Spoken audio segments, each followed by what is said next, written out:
네, 놓치면 아쉬운 더하기 뉴스 시간입니다. 오늘은 정치부 김미선 기자와 함께하겠습니다. 자, 더하기 뉴스 첫 번째 키워드 보겠습니다. 렌터카의 고소, 고유정 씨의 모습인데 렌터카 업체와 관련이 있다 이런 소식 돌고는 있어요. 그 관련 소식 같아요. 맞습니다. 제주 전 남편 살해 사건의 피의자 고유정이 제주도의 모 렌터카 업체에서 일했다는 추측성 루머가 번지고 있는데 지목된 해당 업체가 네티즌을 상대로 명예훼손 혐의로 고소를 했습니다. 인터넷에서는 고 씨 집안이 가족 경영을 했던 모 렌터카 업체가 사건이 터지자 상호명을 변경했다는 루머를 쉽게 확인할 수 있습니다. 네. 이 렌트카 업체 이사와 직접 통화를 해봤는데요. 루머 글의 진위를 묻고 항의하는 전화가 잇따라서 영업에 너무 큰 지장이 생겨 이 경찰에 고소하게 됐다고 밝혔습니다. 네. 이 업체 이사는 지난 13일에 최초로 루머를 인터넷에 게시한 네티즌을 명예훼손 혐의로 경찰에 고소했다고 했습니다. 제주 사무실 앞에는요. 우리 회사는 이 악성 댓글과는 무관하다는 호소문까지 붙였습니다. 해당 업체 이사는 또 고 씨와 연관된 렌터카 업체는 몇 년 전에 문을 닫았다고 했습니다. 그렇군요.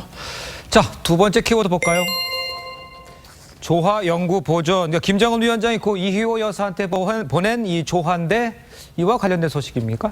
네, 김정은 위원장이 김 여정을 통해 고 이희호 여사 빈소에 보낸 조화가 사흘 전에 빈소 밖으로 들려 나왔습니다. 네. 지금은 연세대 김대중 도서관으로 옮겨졌는데 특수 처리를 거쳐서 반영구적으로 보존될 것으로 보입니다.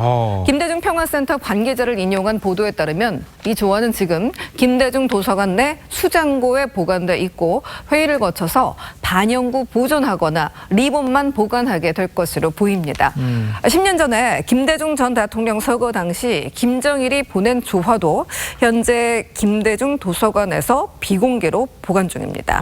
당시 이 조화는 영결식 전날 경찰 경호하에 김대중 도서관으로 옮겨졌는데 원형을 그대로 유지하기 위해서 전문가의 특수 처리를 거쳐 생화를 조화 형태로 바꿔 보관 중인 것으로 전해집니다. 야, 이런 일도 있군요. 자, 마지막 키워드 보겠습니다. 서울로 번진 강연료 논란, 김제동 씨인데 고액 강연료 논란이죠? 네, 김제동 씨 고액 강연료 논란이 서울에서도 제기됐습니다. 네. 이번에는 서울시 동작구가 2017년 12월 김제동 씨에게 강연료 1,500만 원을 줬다는 보도가 나왔습니다. 동작구는 숭실대에서 인문과 문화 축제를 열었는데 김 씨는 잘 가요 2017을 주제로 100분 동안 토크 콘서트를 했습니다. 구 관계자는 한 언론을 통해서 학생들의 반응도 뜨거웠었고 금액은 당시 대행사가 맞춘 가격이라고 했습니다. 김 씨는 2017년 충남 마산시에서도 두 차례 강연을 했고 강연료 2,600여만 원을 받았습니다. 또 같은 해 충남 논산시 강연에서도 1,620만 원을 받았습니다. 네. 2017년에는 11월 11일부터 30일까지 경기도 지자체 5곳을 순회하면서 한 회당 강연료 1,300만 원을 받았다는 보도도 있었습니다. 네. 지난해에는 경북 예천군에서 강연료 1,500만 원을 받았습니다.